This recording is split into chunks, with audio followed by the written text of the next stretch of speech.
Waalaikumsalam warahmatullahi wabarakatuh. Oke, baik. Jadi pagi ini ya, kita hanya akan membahas tentang mekanisme pelaksanaan ujian tengah semester ya. Jadi untuk presentasi chapter berikutnya itu akan kita lakukan minggu depan ya.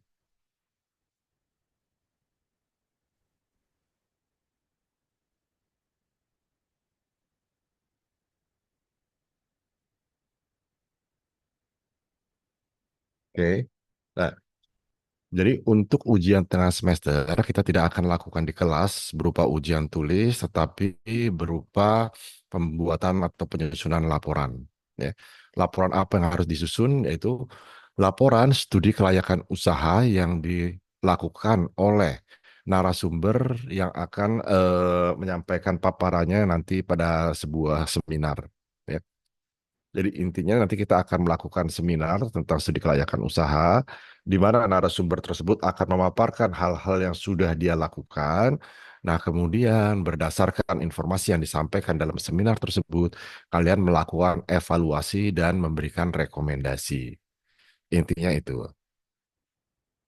Nah, langkah-langkahnya sebelum pelaksanaan seminar, ya, jadi seminar kemungkinan akan dilakukan hari Sabtu ini, atau kalau misalkan ada acara mendadak dari narasumbernya, mungkin akan diundur ke hari Sabtu depan, ya.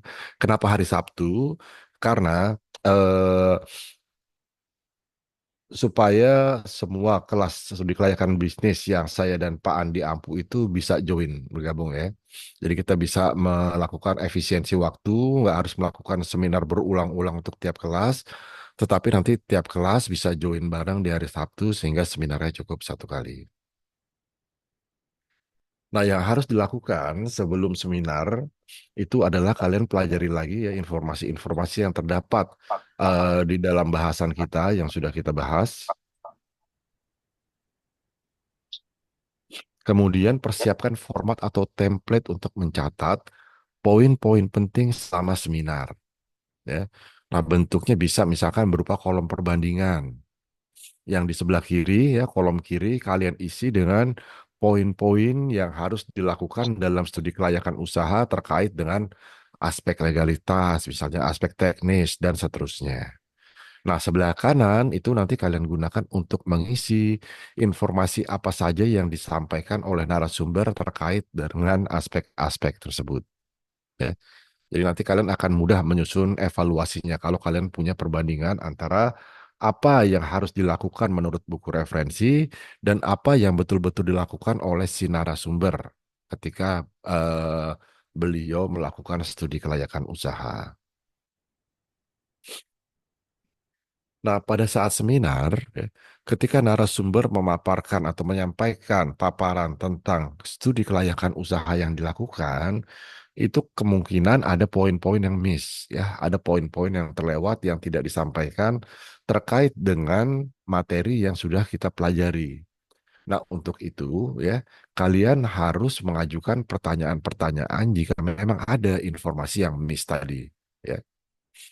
Supaya apa? Supaya perbandingan yang kalian lakukan, evaluasi yang kalian lakukan, itu bisa komprehensif.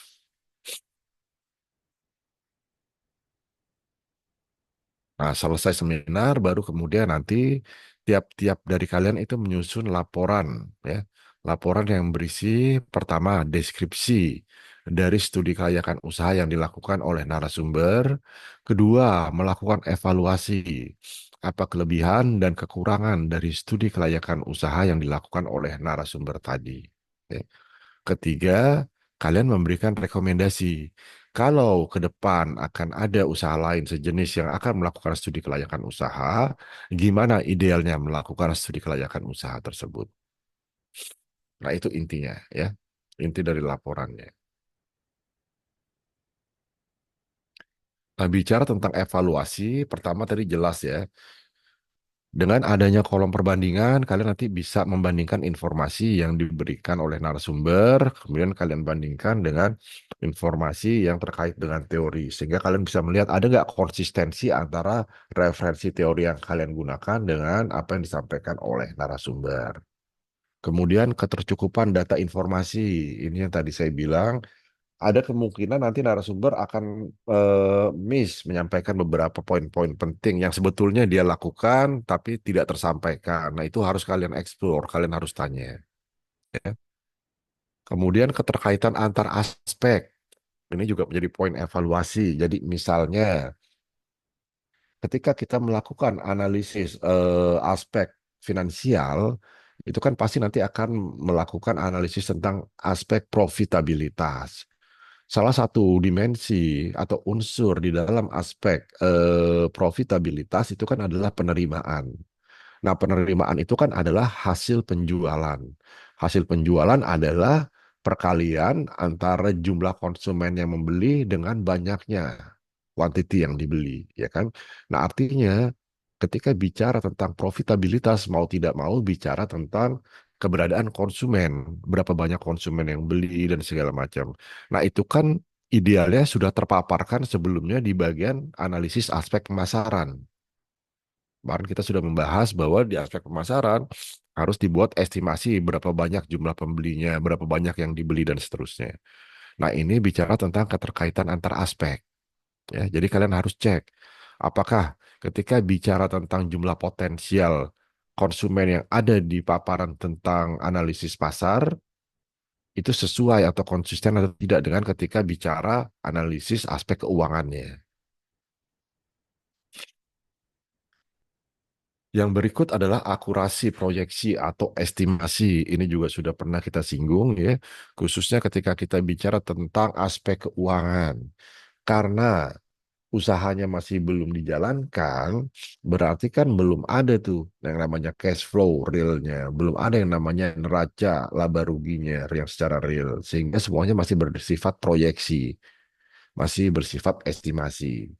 Nah, kemarin juga kami sudah menyampaikan betapa pentingnya membangun asumsi yang akurat supaya estimasi atau proyeksinya itu juga bisa akurat. Nah, oleh karena itu, bagian dari evaluasi yang berikutnya adalah akurasi proyeksi.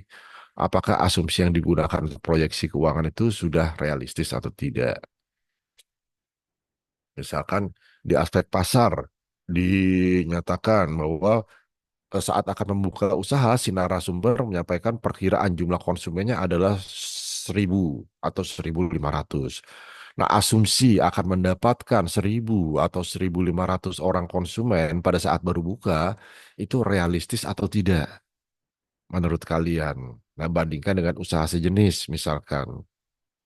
Nah, itu yang menjadi dasar bagi menilai atau mengevaluasi akurasi dari proyeksi yang dilakukan oleh narasumber.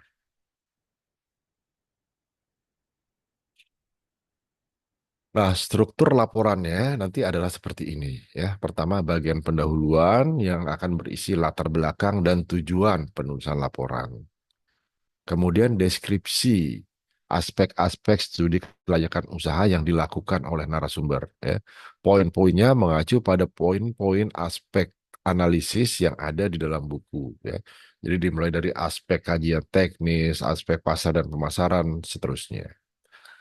Kemudian bab 3 itu mengevaluasi kekurangan dan kelebihan dari studi kelayakan usaha yang dilakukan oleh narasumber. Dan yang keempat, memberikan rekomendasi perbaikan. Baru kelima, kesimpulan, dan keenam, daftar pustaka kalau memang ada. Ya. Nah, kemudian masukkan lampiran. Apa yang harus dilampirkan? Yaitu daftar pertanyaan yang diajukan selama seminar berlangsung. Jadi bukan hanya pertanyaan yang kalian ajukan, tapi pertanyaan yang diajukan oleh teman-teman yang lain pun harus kalian catat apa pertanyaannya, apa jawabannya. Nah, itu semua dijadikan lampiran. Oke. Nah, ini kriteria penilaiannya ya ada 5 poin dengan masing-masing memiliki bobot yang berbeda. Oke. Nah, ini ya gambaran untuk seminar studi kelayakan usaha yang menjadi basis bagi ujian tengah semester kalian. Waktu pengerjaannya adalah 2 minggu setelah dilaksanakannya seminar. Jadi kalau seminarnya Sabtu depan, maka UTS-nya dikumpulkan Sabtu depannya lagi ya. 2 Sabtu berikut setelah seminar dilakukan. Oke, sampai di sini ada yang ingin ditanyakan atau tidak?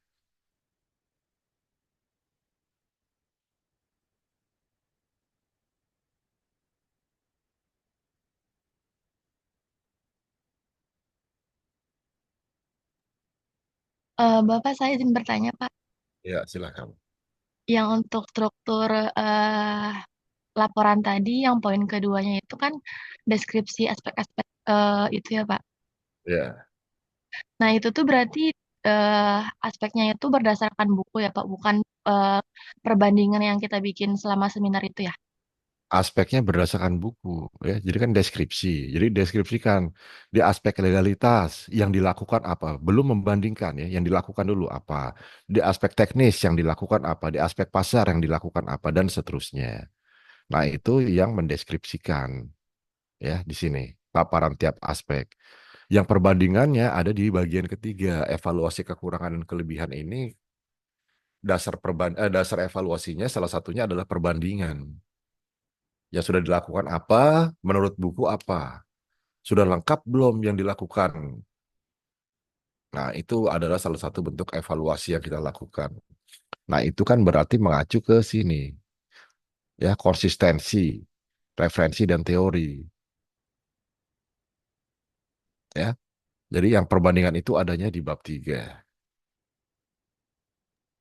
Baik, terima kasih, Pak. Oke. Ada lagi? Bapak saya izin tanya, Oke, silahkan.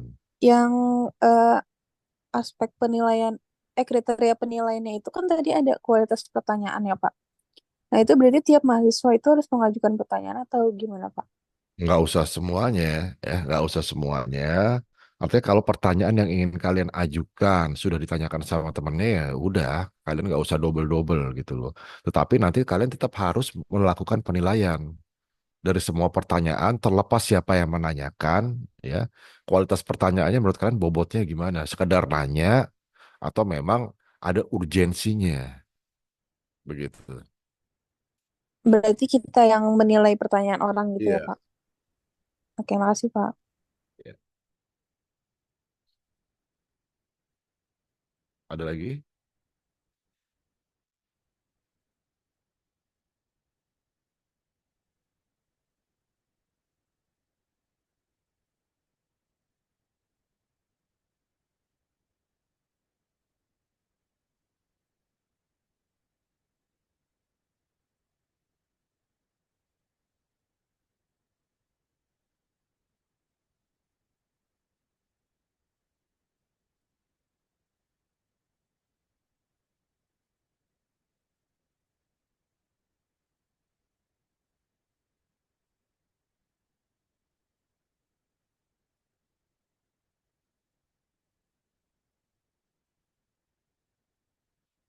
Tidak ada? Izin tanya, Pak. Ya, silakan. Berarti ini individu kan ya, Pak ya? Bukan Ya, kelompok. tugasnya individu ya, UTS-nya individu. Nah, ya. Kasih, Pak. Ya,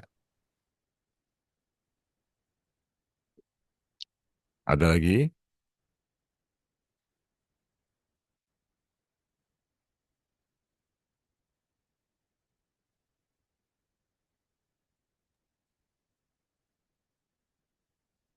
Oh, maaf mau bertanya untuk seminarnya itu berarti offline ya Pak atau online? Online, ya. Oke, online. Ah, online karena kan nanti kita akan gabungkan 4 kelas sekaligus ya. Takutnya Mm. ruangannya nggak ada. Dan juga terkait topiknya itu secara general studi kelayakan bisnis atau dia akan ada perspektif lain yang bakal dibahas juga kayak lebih Studi ke kelayakan arah. usahanya itu terkait dengan bisnis yang dijalankan oleh si narasumber. Oh, oke, berarti dia ada POV dari perjalanan bisnis dia ya Pak? Iya, benar. Dari perjalanan bisnis dia. Oke, makasih Pak. Oke. Kalau boleh tahu itu di bidangnya apa, supaya kita tuh bisa prepare dan nyari untuk Oh, perbandingan nanti. bagus ya. Bidangnya itu secara globalnya yang saya dapat sekarang narasumbernya ini bidang percetakan. Tapi percetakan jangan kalian bayangkan cuma nyetak buku, nyetak apa gitu ya. Nah, narasumber ini percetakannya itu udah merambah ke macam-macam termasuk untuk membuat souvenir ya, souvenir dari perusahaan-perusahaan besar seperti BNI, BRI segala macam. Jadi kalau bikin event butuh cetak itu cetak souvenirnya bisa ke yang bersangkutan. Atau kalau ada acara gathering dari perusahaan bikin kaos, kaos kan ada butuh sablon atau cetaknya ya. Nah, biasanya ke ini perusahaan si narasumber. Nah, jadi cetaknya itu luas, bukan cuma cetak buku atau cetak pamflet. Oke, baik Pak, terima kasih. Oke. Kalau Pak izin bertanya, kan tadi katanya pertanyaan teman kita yang lain, kita sendiri yang nilai. Kalau di Hmm. laporan kita, nanti penilaiannya tuh gimana ya Pak? Bentukan penilaiannya. Soalnya bakal semua pertanyaan dimasukin juga kan Pak, walaupun dia eh sekadar bertanya atau emang urgensinya emang ada gitu. Maksudnya? Di laporan kita, Hmm. penilaian, ya bentuk penilaiannya kita ke pertanyaan teman yang lain itu gimana Pak? Oh, jadi memasukkan penilaian kita Iya tentang Pak. pertanyaan yang diajukan itu, ya. Itu dimasukkan di ini aja, bagian bawah deskripsi aja. Bab 2 itu kan deskripsi, ya kan? Setelah dideskripsikan semuanya lengkap, di bawahnya kalian bisa tulis itu. Jadi informasi-informasi yang diperoleh untuk deskripsi ini, selain diperoleh berdasarkan paparan langsung, tapi ada juga yang diperoleh berdasarkan pertanyaan yang diajukan oleh mahasiswa. Nah, di situ baru kalian ini, ya, gambarkan secara ringkas, poin-poinnya apa, terus menurut kalian penilaian pertanyaan-pertanyaan tersebut itu gimana? Oh, baik Pak, makasih Pak. Ya.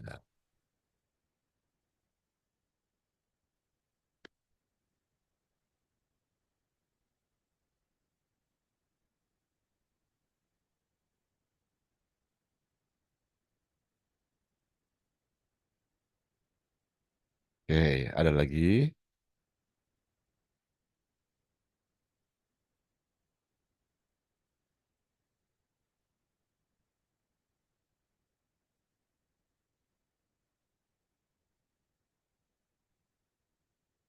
Tidak ada ya? Oke, baik. Kalau tidak ada, berarti kuliah kita bisa kita cukupkan sampai di sini ya. Jadi kalian dari sekarang mulai bisa mempersiapkan ya template yang tadi kita bahas, yang akan kalian gunakan nanti untuk membuat perbandingan antara apa yang dilakukan dengan apa yang idealnya dilakukan dalam sebuah studi kelayakan usaha. Baik, pertemuan hari ini saya cukupkan sampai di sini. Terima kasih untuk kehadirannya semua. Assalamualaikum warahmatullahi wabarakatuh. Waalaikumsalam warahmatullahi wabarakatuh. Terima kasih, Pak. Oke, saya izin live ya.